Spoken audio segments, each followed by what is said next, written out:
YouTube, what's good? It's your boy TD, and I'm back again with another video, guys. And today's video is on my top 10 running backs for the rest of the season. So yes, I said it, guys. Top 10 running backs for the rest of the season.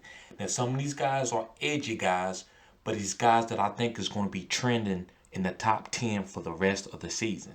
These guys might not have been bell cow before now, but I believe this is where it's going, guys. So I'm going to give y'all top 10 running backs. And going forward, for us looking the next couple days, I'm going to give you my top 10 tight ends, top 10 QBs, top 10 receivers, and today, top 10 RBs going forward, guys. So before I get started, guys, I want to talk to you about some things.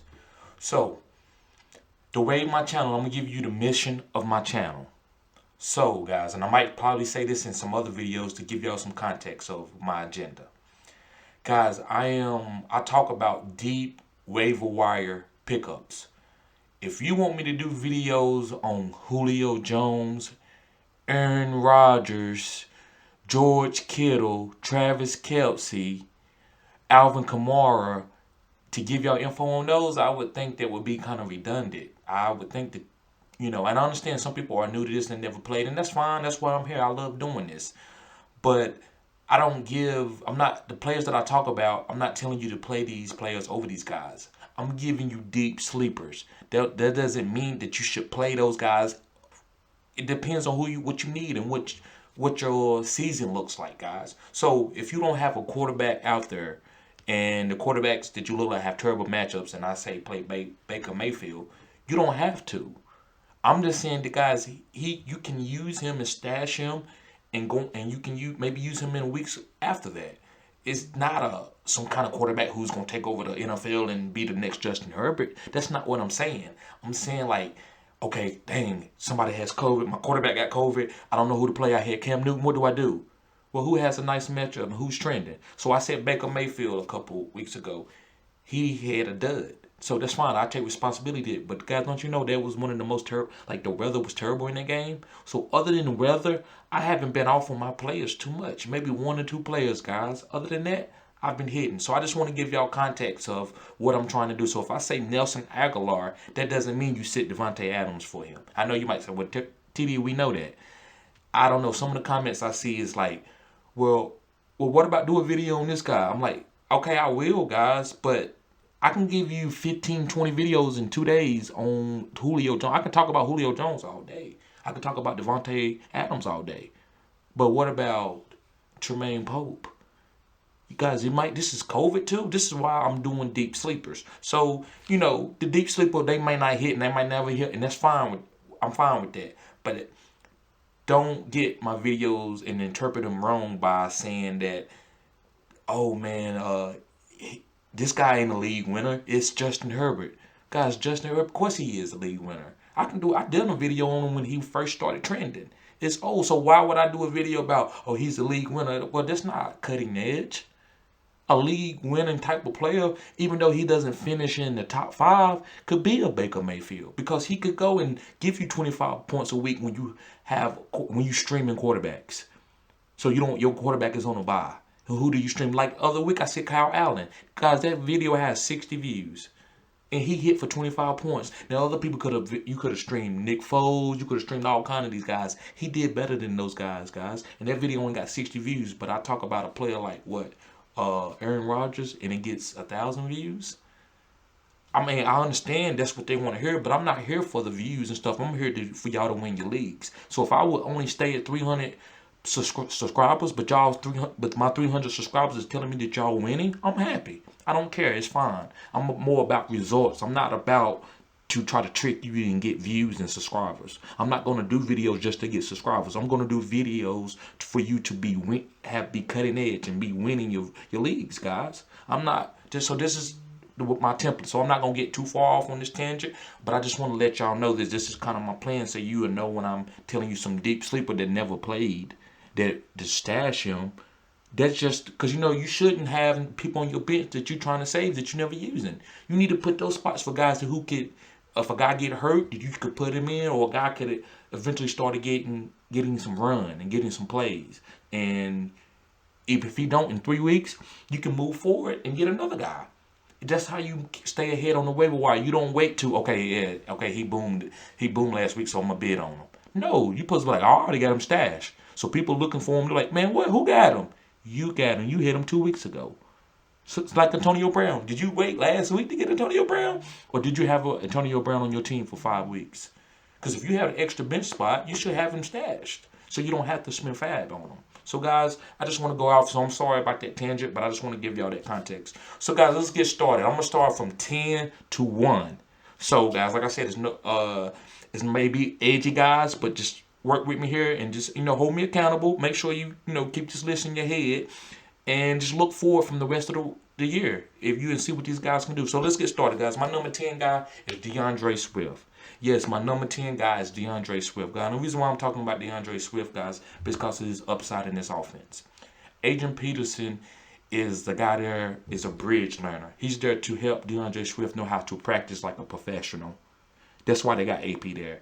And the same thing with Gore being there. He helps, I don't know why he's with Gates, but Gore does help running backs learn how to be a professional. These guys are some of the best professionals you ever meet. To play this long, you got to be professional. You got to be able to work out in the offseason. So this is what they teach in DeAndre Swift. But as you see, guys, his volume has been picking up for the last couple of weeks, even though he had a little bad game in between there. That's fine. But guys, he's going to start taking over this backfield. So last 3 to 4 weeks, they're going to find out what they got in DeAndre Swift. He may not be getting 20 carries, but he will touch the ball with a safe. I say he'll touch the ball 15 times. As far as the run game, pass game, and I believe he's going to get opportunities for touchdown because he's getting ready. AP understands that.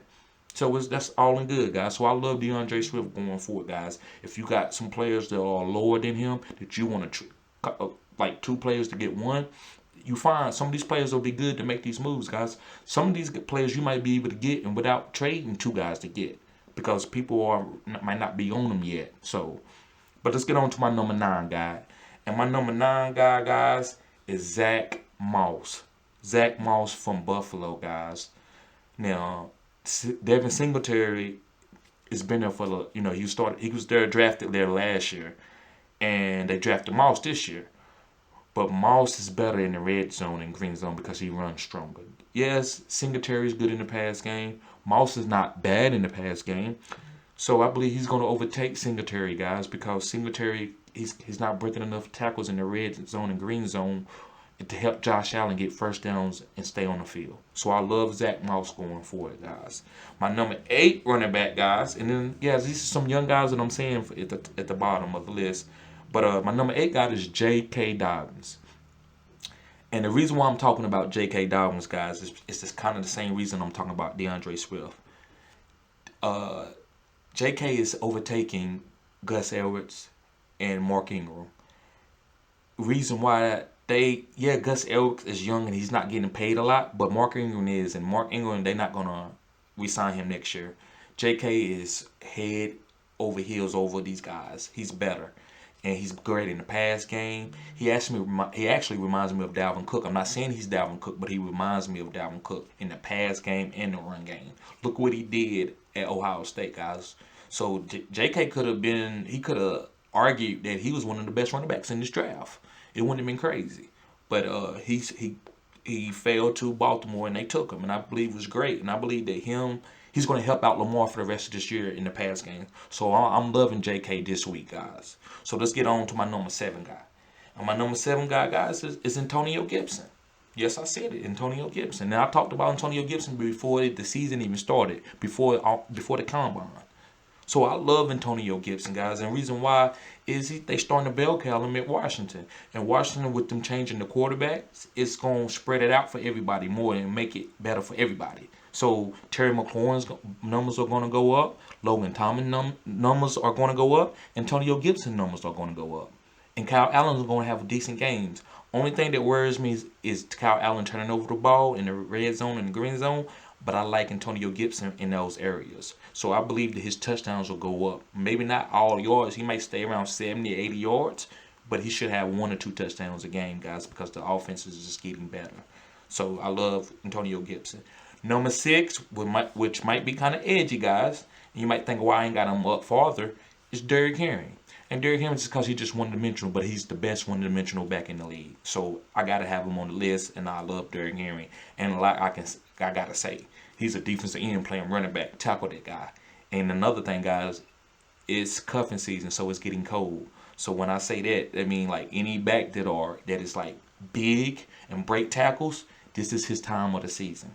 So I love Derrick Henry. I believe it's getting cold, and they're gonna go through some bad weather games, and he's gonna get bell cowed. And you know he comes out around this time every year and kills. He's done it like the last 3 years. So guys, number five.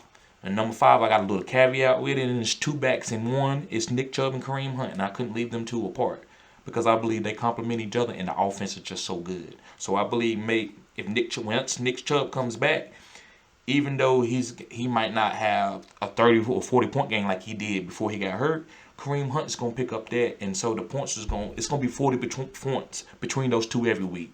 Who gets the most of it or less of it, it depends. But I gotta put those two guys in there, guys, for my number five backs. And if you want to trade for one of those backs, it's fine. Nick Chubb to me would be the one because he's gonna get a lot of green zone targets. But for us PPR, Kareem Hunt is the man. I think he plays better in the offense. Not that he need Nick Chubb, but it's just better when they together because the offense sometimes don't know what's coming. And when Kareem come in the game, they can pass it, and he just gets more work that way instead of him starting and then coming out for passes. I don't believe it. It's the last couple of weeks that hasn't looked good because I don't think they have. They're not running the same plays that they ran with Nick Chubb there. So, guys, let's get on to my number four running back. And my number four running back is James Robinson. Yes, guys, I have a lot of young guys, but it's the second half of the season. And, things change from year to year. You can't just regurgitate the same backs. So, I believe James Robinson is the fourth best running back out for the rest of the season. He's great in the pass game. He's good in the with blocking. He's good in the run game between the tackles. And they had a quarterback change, and so I believe that's going to help his numbers, increase his numbers. So the number three guys, and this is everybody's favorite guy, is Christian McCaffrey. Now I don't believe he's going to go out here and get 30 carries coming off an injury, but I do believe he's going to touch it 20 times, and he's going to touch it in the sweet spots.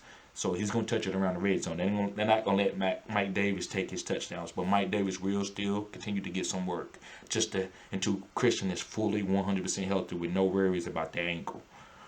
So I love Christian McCaffrey going forward. You should have, if you wanted to, you should have been to try to trade for him, or you still can.